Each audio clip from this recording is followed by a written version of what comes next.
Markus pasal 5. Lalu sampailah mereka di seberang danau, di daerah orang Gerasa.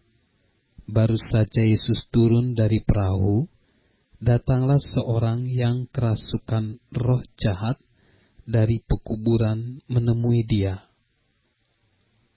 Orang itu diam di sana, dan tidak ada seorang pun lagi yang sanggup mengikatnya, sekalipun dengan rantai. Karena sudah sering ia dibelenggu dan dirantai, tetapi rantainya diputuskannya dan belenggunya dimusnahkannya, sehingga tidak ada seorang pun yang cukup kuat untuk menjinakkannya. Siang malam ia berkeliaran di pekuburan dan di bukit-bukit sambil berteriak-teriak dan memukuli dirinya dengan batu. Ketika ia melihat Yesus dari jauh, berlarilah ia mendapatkannya, lalu menyembahnya, dan dengan keras ia berteriak, "Apa urusanmu dengan aku, hai Yesus, Anak Allah yang Maha Tinggi?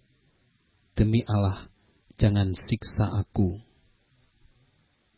Karena sebelumnya Yesus mengatakan kepadanya, "Hai engkau roh jahat, keluarlah dari orang ini." Kemudian ia bertanya kepada orang itu, "Siapa namamu?" Jawabnya, "Namaku Legion, karena kami banyak."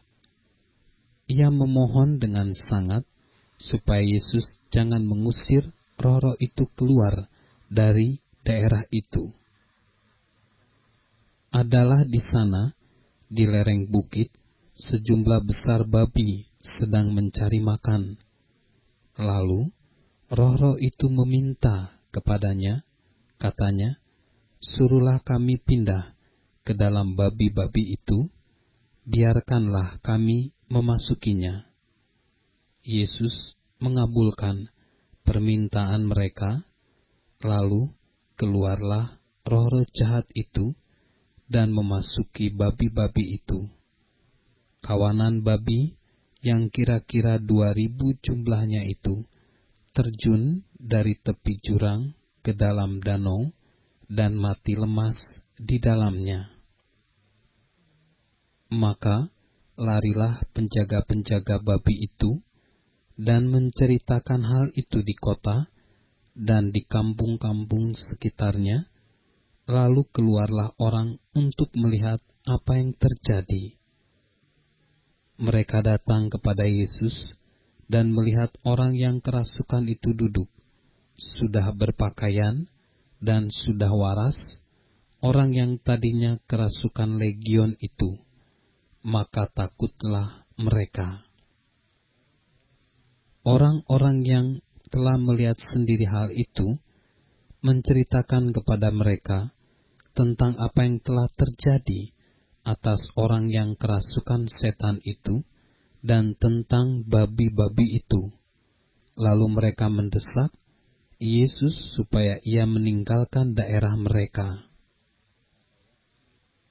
Pada waktu Yesus naik ke dalam perahu, orang yang tadinya kerasukan setan itu meminta supaya ia diperkenankan menyertai dia.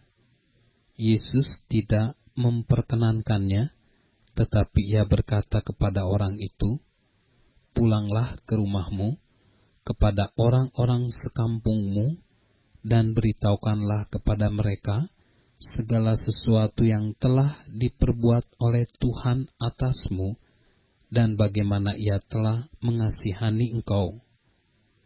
Orang itu pun pergilah dan mulai memberitakan di daerah Dekapolis segala apa yang telah diperbuat Yesus atas dirinya, dan mereka semua menjadi heran. Sesudah Yesus menyeberang lagi dengan perahu, orang banyak berbondong-bondong datang lalu mengerumuni dia, sehingga ia berada di tepi danau.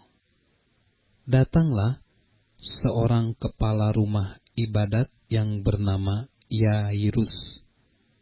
Ketika ia melihat Yesus, tersungkurlah ia di depan kakinya dan memohon dengan sangat kepadanya, "Anakku perempuan sedang sakit, hampir mati. Datanglah kiranya dan letakkanlah tanganmu atasnya, supaya ia selamat dan tetap hidup." Lalu pergilah Yesus dengan orang itu. Orang banyak berbondong-bondong mengikuti dia dan berdesak-desakan di dekatnya.